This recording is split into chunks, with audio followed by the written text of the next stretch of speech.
여러분 안녕하십니까? 세계 외교의 질서에 대한 우려가 나오는 가운데 이재명 대통령이 취임 후 첫 유엔 총회에 참석하기 위해 오늘 미국 뉴욕으로 떠났습니다. 기조연설에서 한국 민주주의의 회복을 알리고 한반도 평화 구상도 전한 뒤 한국 대통령으로서는 최초로 안보리 회의도 주재할 예정인데요. 한국 자본시장의 대전환을 위한 투자자들과의 만남도 예고됐습니다. 첫 소식 김정우 기자가 보도합니다. 오늘 오전 성남 서울공항, 이재명 대통령 부부가 미국 뉴욕에서 열리는 유엔 총회에 참석하기 위해 출국길에 올랐습니다. 너무 좋아하지 마세요. 190여 개국 정상급이 참석하는 유엔 총회는 세계 최대 다자 외교 무대로 꼽히는 만큼 중요도가 남다릅니다. 이 대통령은 우리 시각으로 24일 새벽쯤 유엔 총회 기조연설에 나서 12.3 개엄 이후 복원된 한국의 민주주의와 국제 외교 무대로의 귀환을 알릴 예정입니다. 취임 후 첫 기조연설인 만큼 이 대통령은 새 정부의 실용외교 전략과 함께 북한 비핵화에 대한 새 정부의 구상을 세계 정상들에게 설명할 전망입니다.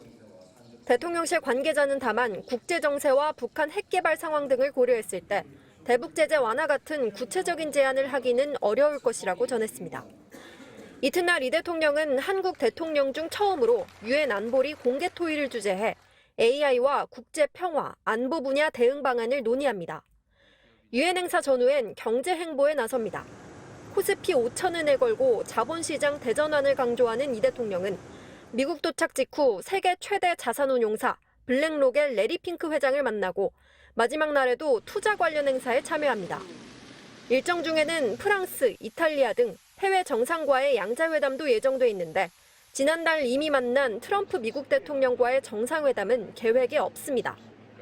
오는 10월 경주 에이펙 정상회의를 계기로 트럼프 미국 대통령과 시진핑 중국 국가주석 모두 방한할 예정이어서 한미, 한중, 나아가 미중 정상회담의 장은 한국 경주에서 펼쳐집니다.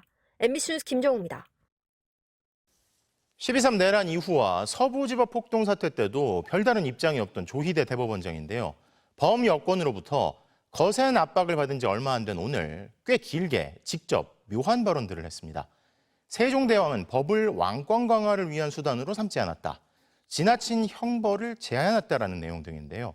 이게 누구를 염두에 두고 한 얘기일까요? 윤상문 기자가 보도합니다. 한덕수, 조희대 회동설을 제기한 여당으로부터 거취 공격을 받았던 조희대 대법원장. 오늘 대법원이 주최한 국제 행사인 세종 국제 컨퍼런스에서 현재의 논란에 대한 입장으로도 읽힐 수 있는 개회사를 발표했습니다. 법은 권력 강화를 위한 통치 수단이 아니라고 말한 겁니다. 세종대왕께서는 법을 왕권 강화를 위한 통치 수단이 아니라 백성들의 삶의 질을 향상시키고 그들의 권리를 보장하는 규범적 토대로 삼으셨습니다. 성급해 보였던 대법원 전원합의체의 이재명 대통령 선거법 사건 처리 절차에 대한 비판과 내란 사건을 담당하고 있는 지귀현 재판부의 더딘 재판 진행에 대한 우려가 모두 나오고 있는 상황. 조 대법원장은 세종대왕의 신속한 재판 진행 정책도 언급했습니다. 사건 처리가 장기간 지체되지 않도록 하며 고문과 지나친 형벌을 제한함으로써 공정하고 신속한 재판이 이루어지도록 하셨습니다. 회동설 녹취가 인공지능 음성으로 재구성된 거라는 지적이 제기된 가운데 발표 주제에 인공지능이 있어서인지 공교롭게도 AI와 관련된 언급도 있었습니다. 계속해서 회동설의 근거를 요구받고 있는 민주당은 근거에 대한 즉답은 피하는 대신 본질은 내란 재판 지연에 대한 우려와 사법부에 대한 불신이라고 답하고 있습니다. 국민의힘은 대법원장과 국무총리가 대선을 앞두고 부적절한 공모를 했다는 중대한 의혹을 제기하면서도 구체적인 근거를 제시하지 못하고 있다며 서영교 의원과 부승찬 의원을 고발했습니다. 서울경찰청은 국민의힘 고발 외에도 이 의혹 제기와 관련돼 명예훼손 혐의 고발이 4건 접수돼 수사 주체를 어디로 할 것인지 검토하고 있다고 밝혔습니다. MBC 뉴스 윤상문입니다. 건진법사 집에서 발견된 관봉권의 띠지 분실 의혹과 관련해 당시 사건 담당 검사와 검사장 등이 오늘 법사위 청문회에 출석했습니다. 이들은 송구스럽게 생각한다면서도 기억이 안 난다거나 자신이 잃어버린 건 아니라고 답했는데요. 이 와중에 나경원 의원 간사 선임 등을 놓고 여야가 충돌하면서 회의가 파행을 빚기도 했습니다. 김상훈 기자입니다. 국회 법제사법위원회에서 열린 건진법사 관봉권 띠지 분실 관련 검찰개혁 입법 청문회. 앞선 1차 청문회와 달리 신흥석 전 남부지검장과 건진법사 수사팀장이었던 최재현 검사가 직접 참석했습니다. 잘못한 거죠? 예, 송구스럽게 생각합니다. 하지만 자신이 없앤 건 아니라거나 검찰이 고의로 은폐한 건 아니라는 답변만 이어졌습니다. 저는 없애지 않았습니다. 검찰에서 고의로 증거를 은멸하고 그걸 은폐했다는 취지로 진행되고 있는데 그건 사실이 아닙니다. 띠지 분실을 상부에 보고하지 않았다고도 인정했는데 압수물이 훼손된 점에 대해서는 수사가 마무리될 쯤에 보고하면 충분할 것으로 생각했고 현안 증거물품이 훼손됐어도 보고하지 않았다는 거예요? 본인은? 분실 책임은 결국 수사관에게 떠넘겼습니다. 담당 수사관 같은 경우에는 그 업무의 어떤 방식 그대로 따라서 큰 생각 없이 그러니까 유실된 걸로 판단하고 계신다 그렇게 알고 이거죠? 있습니다. 예. 수사관들도 기억이 나지 않는다는 기존 답변으로 일관했습니다. 당초 청문회는 오전부터 열릴 예정이었지만 여야 간 충돌로 회의는 오후 2시가 넘어서야 시작됐습니다. 국민의힘 의원들이 노트북에 정치 공작 가짜 뉴스라고 적힌 팻말을 붙이고 나왔는데 이걸 떼라는 추미애 위원장과 논쟁이 붙은 겁니다. 왜 검찰개혁 하자는데 회의 방해하십니까? 이렇게 하는 것이 윤석열 오빠한테 무슨 도움이 되십니까, 나경원 의원님? 추 위원장이 나 의원 등 국민의힘 의원 3명의 발언권을 박탈하고 퇴장하라고 하자 야당은 입틀막이라며 위원장을 둘러싸고 반발하면서 회의장은 아수라장이 됐습니다. 우리 5명 중에서 3명이 발언권이 없어요. 발언권을 박탈하는 건 의원의 주체입니다. 우리 회의 좀 하고 싶어요. 나 의원은 추 위원장이 법사위를 지방선거 출마를 위한 선거판으로 이용하고 있다고 주장하며 추 위원장에 대한 형사고발을 검토하겠다고 밝혔습니다. MBC 뉴스 김상훈입니다. 롯데카드 해킹으로 일부 정보가 유출됐다고 안내받으신 분들 꼭 다시 확인해 보셔야 할 것 같습니다. 롯데카드의 처음 안내와 달리 카드 번호와 유효기간, 생년월일, 그리고 CVC 코드까지 거의 모든 정보가 유출돼 카드를 재발급받아야 하는 가입자가 추가로 확인된 건데요.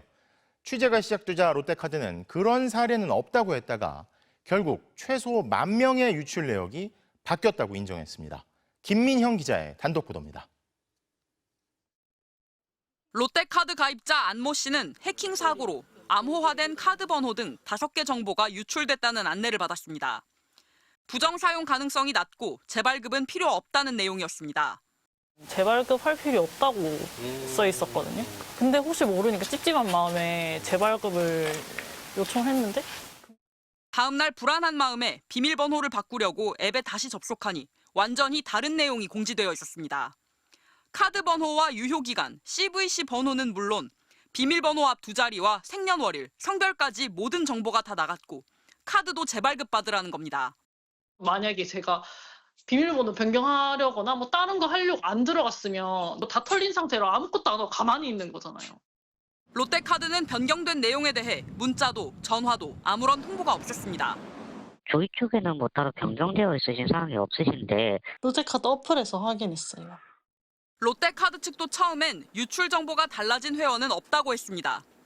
그러나 취재가 계속되자 만여 명의 유출 내역이 바뀌었다며 데이터 검증에 오류가 있었다고 말을 바꿨습니다.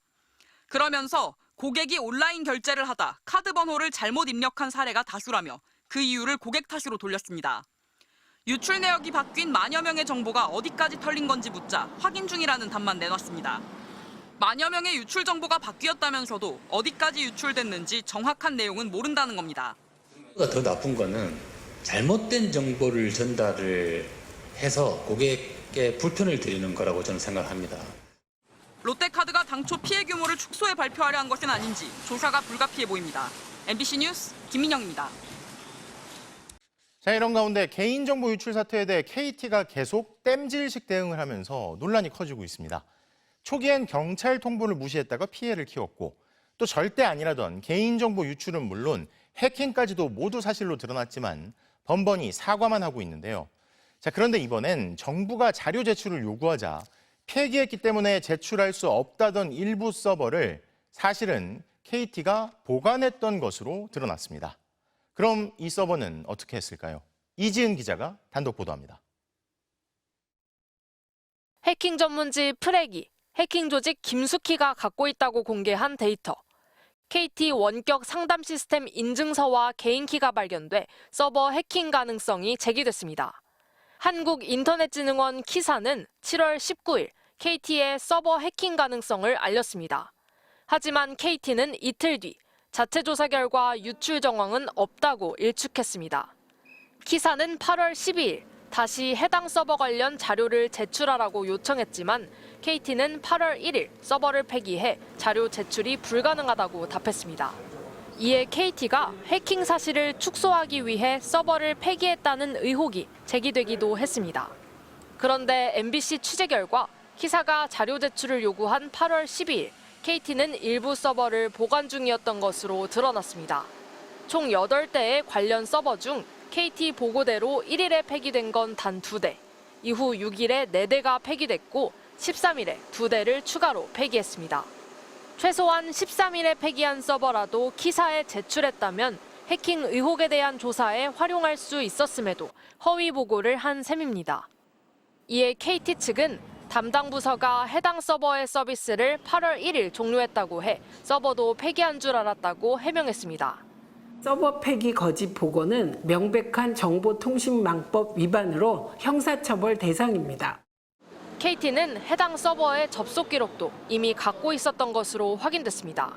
지난 5월 SKT 사태 이후 외부 보안업체를 통한 자사 서버 전수조사를 진행할 때 접속 기록을 저장해놨던 건데 KT는 뒤늦게 발견했다며 지난 18일 민관 합동조사단에 알렸습니다. 그동안 해킹 의혹 서버 지역과 무단 소액결제 피해 지역이 인접해 있어 두 사건이 관련 있는 것 아니냐는 의혹이 제기됐었는데 관련 기록이 확보된 만큼 조사가 이뤄질 것으로 보입니다. MBC 뉴스 이지은입니다.